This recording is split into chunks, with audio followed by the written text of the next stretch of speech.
Hello everyone and welcome back to my channel. Join us friends to know secret things about Vegas rat rods. At the end of video, I am going to reveal they are the finest in the business. So watch this video till the end. Let's get started. Vegas Rat Rods, a 2014 Discovery Channel series following Steve Darnell and his Welder Up garage team as they disassembled automobiles to construct rat rods that resembled works of art. The marvels that emerge from this garage, which is located off the Las Vegas Strip, may easily outdo even the insanely powerful Mad Max cars. A significant amount of man-hours, vision, and financial resources are required for each of the series structures. Welder Up is a car company that focuses on building hot rods. Steve Darnell, his two kids, Chase and Cash, together with an oddball staff that rotates often, operate it. At the moment, Travis Dieter, Justin Kramer, Barber Dave, and Merlin Johnson make up the group. The rest is history. Darnell was approached by a Canadian production firm with the concept for a reality TV show based on his work at Welder Up. Vegas Rat Rods was originally only shown in Canada, but as it gained popularity, it was later televised in the United States. The pandemic has caused a delay in the release of the 5th season, which was originally scheduled for the summer of 2020. The performance is paused, even if the garage is operating regularly at this point. Owing to the series' enormous sponsorships over the years and the Welder Up garage's several Vegas tours, Darnell has declared his desire to produce new reality programs. A Canadian presenter was a must for the show. Vegas Rat Rods is a Canadian program, while being mostly centered in an American location. A certain amount of Canadian things has to be included in the broadcast since Discovery Canada often includes Canadian content in its programs. They wouldn't be able to receive compensated for the concert without it. Vegas Rat Rods always has a minimum of one Canadian crew member on board to help with this issue. Grant does not work at Welder Up and does not live in Las Vegas. He spends 7 or 8 months in Las Vegas recording the program, while operating his own business in Elmira, Ontario. To be in the show, he had to give up his family, his business, and his life every year. Twitty and Cheyenne have experienced comparable circumstances. Having said that, this does not imply that their choice of country was the sole consideration in their crew assignment. These are truly brilliant individuals after all, and they should have been on the program. But if it weren't for this provision in the Vegas Rat Rods contract, they wouldn't even be in the league. This also makes it possible to add new artists and maintain the program's impression of freshness by changing the lineup. Many well-known individuals want to participate. Everybody wants to be friends with a popular family like yours. They want to share the spotlight and profit from your achievement in whatever way they can. This is also precisely the case with Vegas Rat Rods. Nowadays, a large number of well-liked reality TV programs are broadcast.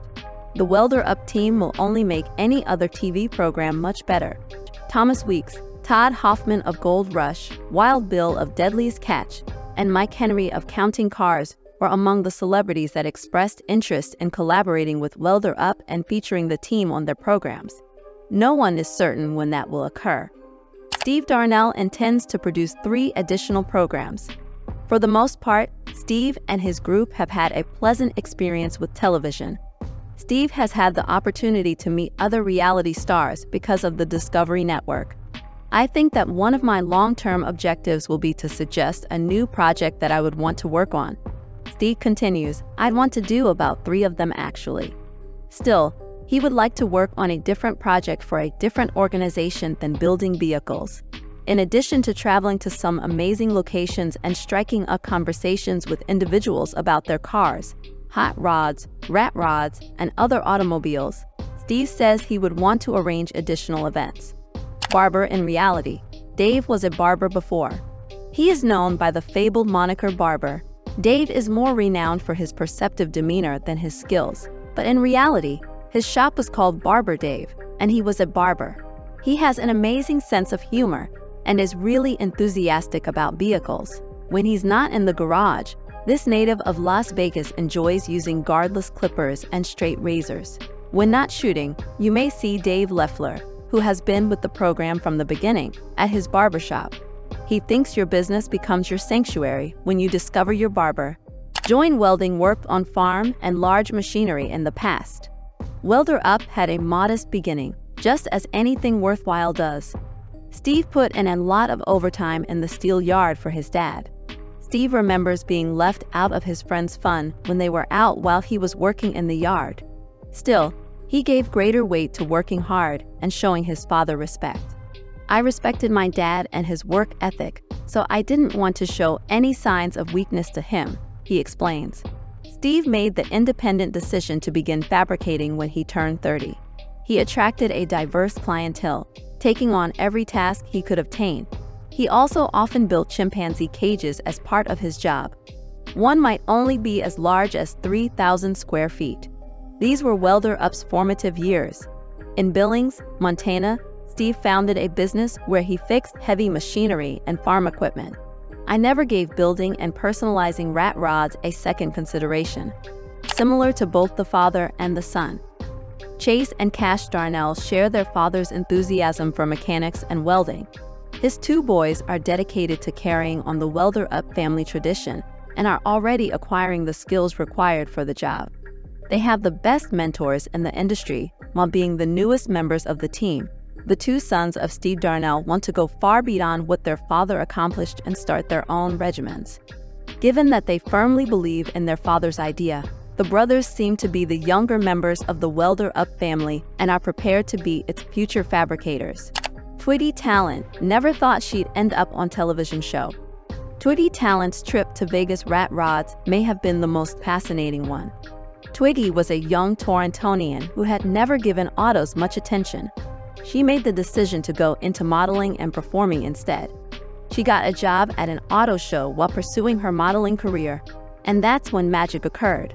Up until I saw my first rat rod and made the decision to instantly study all I could about them, I had no interest in vehicles at all. She made the snap decision to change her direction and establish new goals for her auto industry career. It began gently, as with any cool sleeper. For better or worse, Steve Darnell never intended to appear on a television program. He had a fascination with machinery and engines. Before he was contacted by a Canadian production firm to make a television program, his first boyhood goal was to build Welder Up. The episode was originally scheduled to premiere on Canada's Discovery Channel. Despite receiving poor ratings at first, the show's audience grew with time. Over time, as the program gained popularity and became a major Discovery Channel attraction, Steve's wealth shifted. The Canadian TV show, which is in its 4th season, made its way to the US TV network.